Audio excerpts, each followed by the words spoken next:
안녕하세요. 저는 청년 5인 5색 중에서 초록색을 맡고 있는 청년 성민규입니다. 초록색 하면, 쟤는 환경이나 뭐 자연에 뭐 관심 있는 애겠구나, 이렇게 바로 생각이 드시죠? 그만큼 초록이랑 자연이라는 이 개념은 뗄래야 뗄 수 없는 거니까.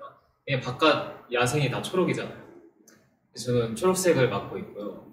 아까 짧게 소개해 주셨던 것처럼 저는 생명다양성 재단이라는 곳에서 우리 여러분 청소년 여러분들을 교육하고, 그리고 또 야생동물을 연구하고 보전하고 캠페인하는 활동들을 다양하게 하고 있습니다. 제가 어떻게 자연에 관심을 가지게 되었는지, 그리고 또 어떻게 환경 문제에 관심을 가지게 되었는지, 그리고 저는 뭘 하면서 사려고 하는지, 이 세 가지 포인트로 오늘 좀 이야기를 해보도록 할게요. 먼저 제가 자연에 관심을 가지게 된, 자연에 눈을 뜨게 된 계기를 좀 이야기를 나누려고 합니다. 다들 어렸을 때, 유아기 때 공룡이나 아니면 동물, 혹은 좀 특이하신 분들은 자동차, 로봇, 그리고 이런 장난감들을 아주 깊은 흥미를 가지고 대했던 경험들이 다들 있으실 거예요. 근데 이게 아주 자연스러운 게, 유아기 발달 과정에, 발달 심리학 이론에서 유아기 발달 과정에 어린 아이가 갑자기 이런 특별한 주제, 특히 동물들, 왜냐하면 나랑 다른 존재인데 움직이고, 그리고 동화책에서는 생각도 갖고 있고 말도 하고 이런 다른 존재들의 엄청난 흥미를 보일 때가 있다고 해요. 이게 자연스러운 거고, 저도 그 과정을 겪었습니다. 그래서 아주 어린 아이인데 한 5살, 6살 되는 아이가 브라키오사우루스, 티라노사우루스, 이런 어려운 공룡 이름들을 다 외우고 있고, 심지어 라틴어로 된 학명까지 다 외우고 있는 경우가 간혹 있어요. 저도 그런 아이였어요. 그래서 공룡 너무 좋아하고, 동물들 너무 사랑하고, 그리고 유치원에서 마당이 있었는데, 그 마당 풀밭에 메뚜기 같은 게 있으면 친구들 다 모아가지고, 내가 메뚜기 잡았어 하면서, 이 메뚜기는 무슨 메뚜기야 하면서 보여주고 하던 그런 평범한 아이였습니다. 평범한가? 네, 그런 아이였습니다. 네, 다음으로 넘어가겠습니다. 근데 이상한 게, 그 아이들 중에서 공룡 좋아하고 동물 좋아하고 생물들 좋아하는 아이들 너무 많은데, 이상하게 다 나이만 먹으면 아이들의 꿈이 공무원으로 바뀌고, 또 의사로 바뀌고, 변호사로 바뀌는 이런 현상이 일어나요. 그래서 희한하게 어렸을 때는 그렇게 공룡을 좋아했던 아이들인데, 우리 주위를 보면 공룡학자가 되겠다고 하는 친구 있어요, 주변에? 한 명도 없죠. 근데 다 어디로 간 걸까요? 네, 근데 저는 어렸을 때의 흥미가 지금까지도 계속 가슴에 남아서, 동물들을 진짜 연구하고, 그리고 이 동물들의 삶을 쉽게 이야기로 풀어서 청소년들 가르치고 이런 일들을 하고 있어요.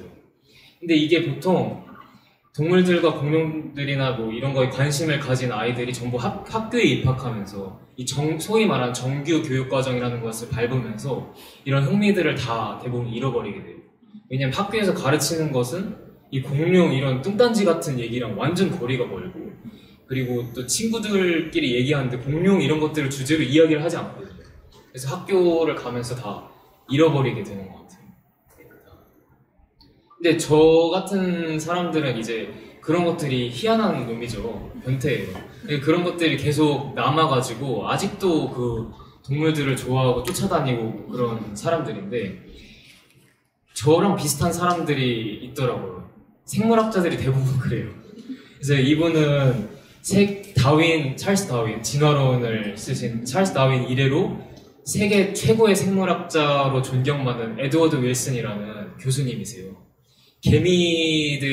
사람처럼 개미들도 사회 조직이 있다는 것을 연구해서 이렇게 유명해지신 분인데, 이분도 어렸을 때 공룡, 동물 이런 것들 너무 환장하는 사람이었다고 해요. 근데 이런 것들이 자기는 이상하게 같이 좋아했던 다른 친구들은 다 한 명씩 육군 장교가 되거나 다른 꿈들을 꾸고 있는데, 자기는 아직도 그게 마음에 남아서 지금 거의 8순이 다 되신 나이임에도 불구하고 그 열정을 계속 유지하고 계시다고 해요. 그리고 그것이 자기가 생물학자로 성공하는 데 있어서 가장 큰 밑바탕이었다라고 말씀을 하세요. 네, 저랑 비슷한 사람이 또 있으니까 좀 안심이 되더라고요. 그래서 저는 당연히 저도 이런 생물학자가 될 줄 알았어요. 그래서 학창 시절에 뭐 공부도 조금 하긴 했지만 이제 틈만 나면 바깥으로 돌아다니면서 자연으로 나가서 동물들을 쫓아다니고 이런 짓거리를 계속했어요. 그리고 아까 효민께서 무작정 경기예보로 찾아가가지고 저 들어갈 수 있나요? 이렇게 여쭤본 것처럼 저도 대학교 그리고 연구소 이런 데 찾아가가지고 교수님들한테 무작정 저 배울 수 있나요? 근데 그분들 중 어떤 분들은 일단 공부를 열심히 하고 수능을 잘 쳐서 좋은 대학교 간 다음에 그 다음에 찾아와라 이렇게 말씀하시는 분도 계시고 진짜 배우고 싶냐 그러면 우리가 현장 조사 갈 때 따라와라 이렇게 말씀해 주시는 분도 있었어요. 그래서 그런 전문가분들을 따라다니면서 이런 자연에 대해 자연을 과학의 눈으로 바라보는 방법을 배우게 됐죠. 그래서 당연히 생물학자가 될 거라 생각했고 현장에서 활동하시는 생물학자들을 보면서 정말 가슴이 뛰었고 너무 멋있는 사람들이라 생각했어요. 누가 저 독수리를 잡아서 가까이에서 보고 그리고 그들의 삶을 기록할 수 있겠어요. 네, 미어캣을 연구하는 생물학자 이런 생물학자들 보면서 너무 부럽고 나도 꼭 저거 하고 싶다 이렇게 생각을 했어요. 그런데 제 청소년기에 약간의 진로가 살짝 변경되는 그런 터닝 포인트가 있었는데요. 바로 이 자연뿐만 아니라 환경 문제에도 눈을 뜨게 된 거예요. 다들 알다시피 저희가 사는 부천시예요. 부천시 항구공비인데 정말 초록은 주변에 뭐 원미산, 성주산 이런 야산에만 있고 그 도시 안에는 전혀 초록색이 없어요. 사실 있어요. 아파트 옥상이요. 그 초록색밖에 없는 이런 회색빛 도시에서 우리가 나고 자랐어요. 그런 와중에서도 이런 자연에 대한 열망, 사랑을 가슴에 품고 제가 성장한 거는 사실 엄청난 행운일지도 몰라요.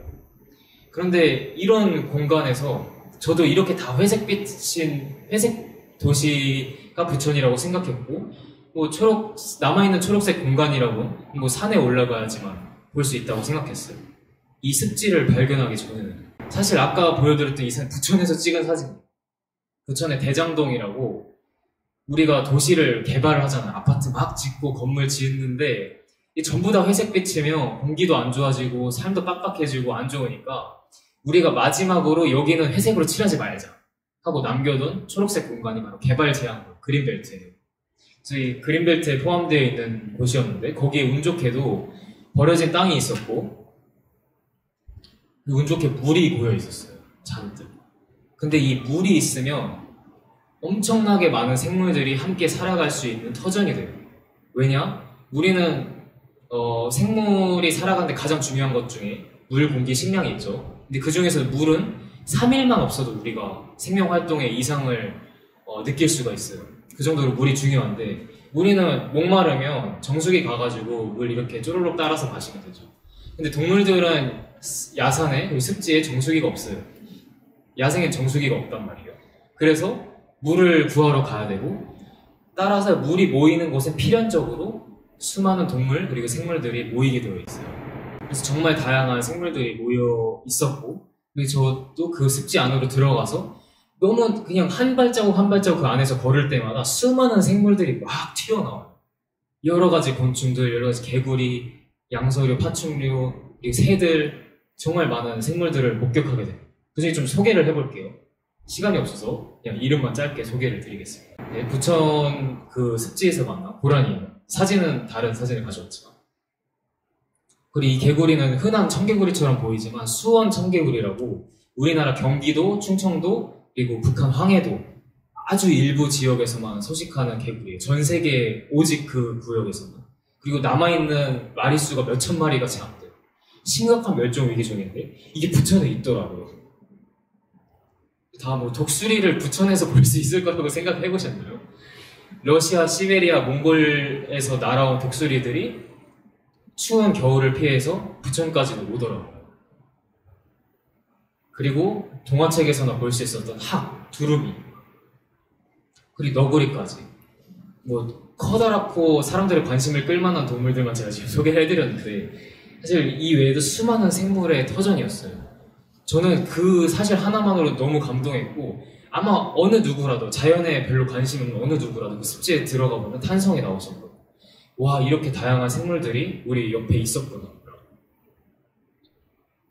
사실 그냥 초록 일색의 어떤 단순한 풍경으로 보이는데, 이 단순한 풍경 안에는 정말 수백 수천 마리의 생물들이 그 터전을 읽으면서 살아가고 있다는 거죠. 그런데 어느 날 이런 사건이 있었어요. 갑자기 집에서 방을 빼래요. 철거 개고장이 날아들었어요. 이 습지에.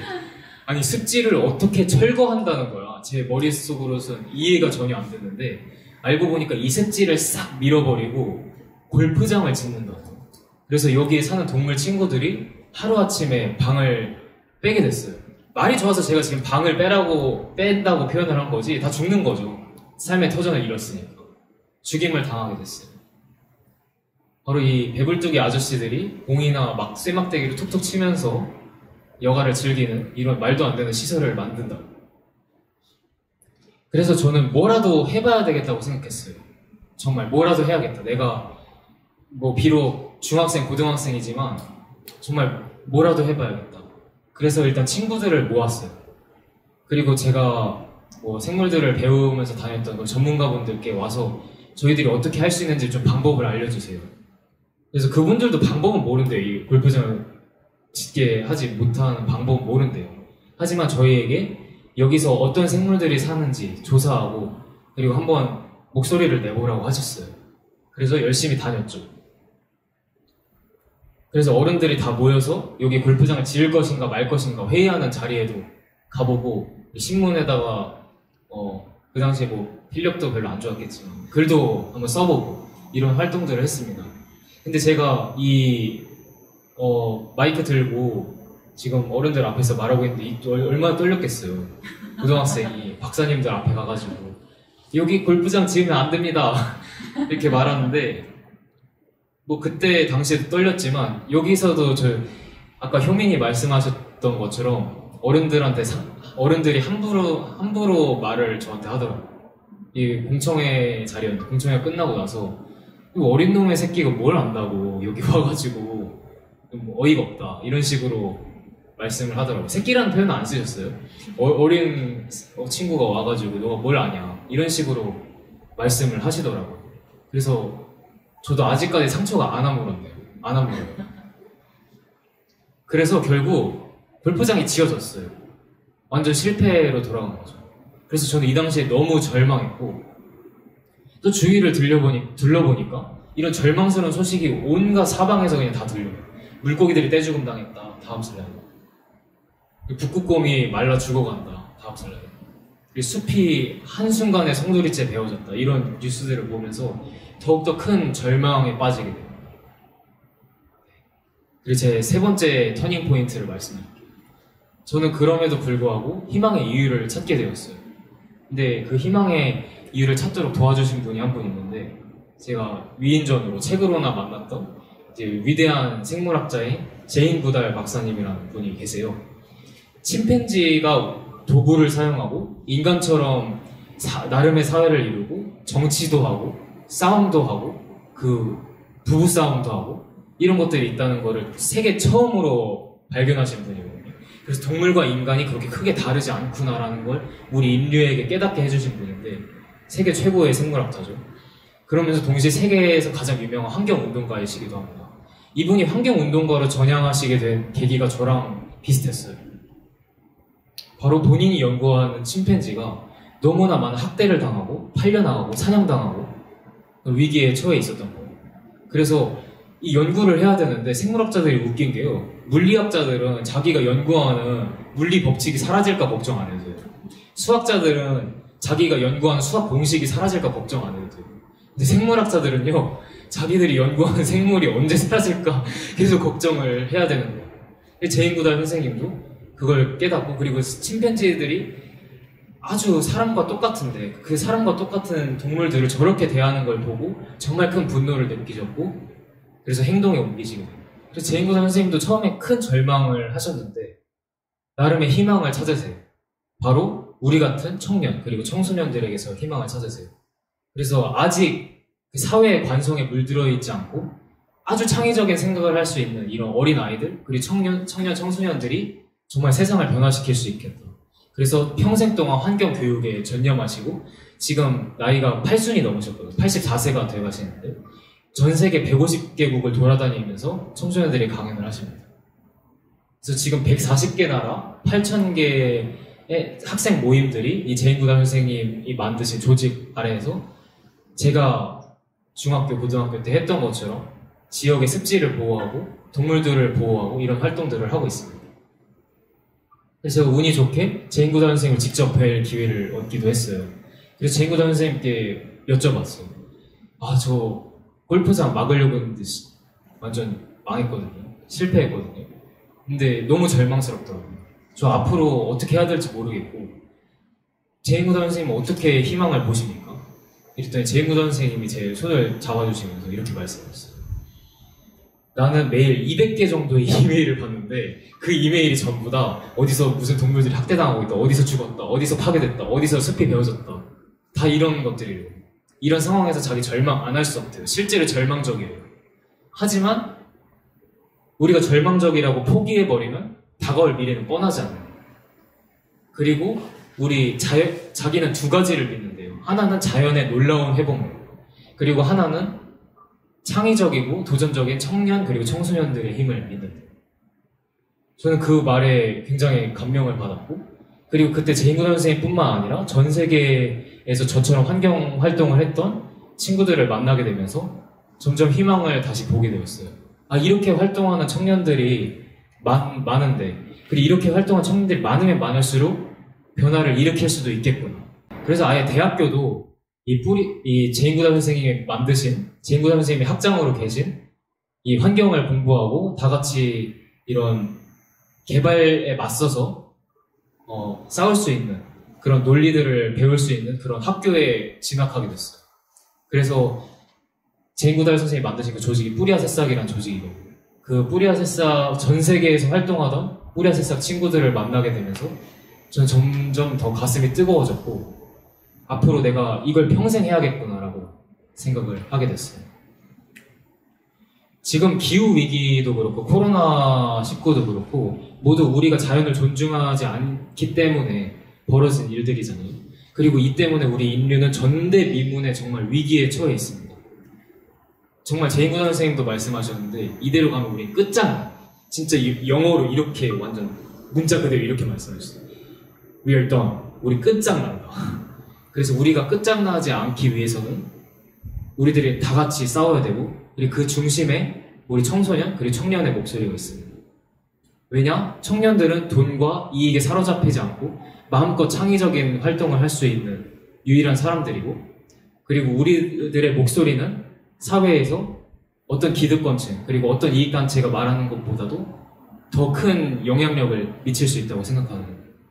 저는 이 청소년 청년들의 힘을 믿고, 그리고 제가 중학교 고등학교 때 활동을 했던 것처럼 우리 청소년 청년들이 자기의 목소리를 낼 수 있도록 도와주는 그런 환경 교육자 그리고 환경 연구 활동가의 길을 걸으려고 합니다.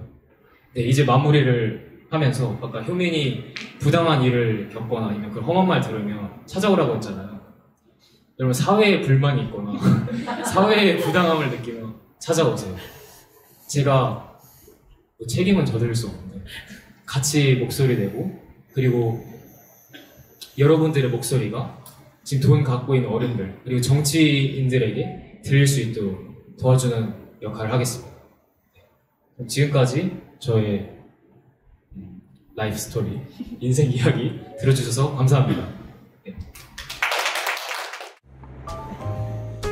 예, 짧다고 하면 짧을 수도 있다라고 생각할 수 있지만 결코 짧지 않았던 그런 정말 다양한 이야기를 해준 우리 라모 너무 감사합니다.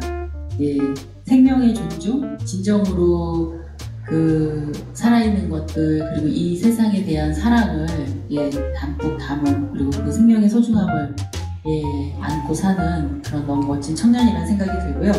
우리 청년들은 정말 세상의 이치를 뚫고 있구나 라는 생각이 들어요. 누군가 힘들거나 아니면 부당함을 느꼈을 때 아까 우리 효민도 얘기했지만 날 찾아와라. 우리 보통 책임 못 지죠. 예, 하지만 함께 할 수 있다. 예, 그리고 할 수 있도록 도와주겠다. 이 말만큼 힘나는 말은 없는 것 같아요. 예, 너무 멋진 이야기였고요. 예, 처음 아까 라모 소개할 때도 이야기했지만 저희가 라모를 보면서 저는 되게 깊은, 제가 이제 그 고등학교 때 그 발표하는 라모의 모습을 보고 너무 부끄러웠거든요. 아, 어른으로서 이렇게 젊은이들이, 이렇게 어린 친구가 이야기를 하는데 이 이야기를 귀 기울이고 우리가 함께하지 않는다면 이건 너무 부끄럽다라는 생각이 들었고, 그때부터 청년 학교, 우리가 청년들의 이야기를 가지고 이 세상을 바꾸는 걸 한번 좀 해보자 라고 하는 좀 시도를 할 수 있었던, 또 그 모티브가 돼줬었던 너무 멋진 청년이기도 합니다. 너무 감사드리고요. 이제 마지막 우리 보랏빛. 저는 실은 보라색을 조금 좋아하긴 했는데 보라 때문에 보라색을 진짜 많이 좋아하게 됐어요. 그래서 제가 보라색만 보면 보라를 생각하게 되고 너무 아름다운 또 청년이죠. 우리 마지막으로 정말 그 인간 존중, 인간에 대해서 어떤 그 예의를 갖춰야 되는가라고 하는 그런 것들에 대해서 몸소 이야기하고 부딪히고 하면서 살아가는 청년 보라의 이야기를 들어보도록 하겠습니다.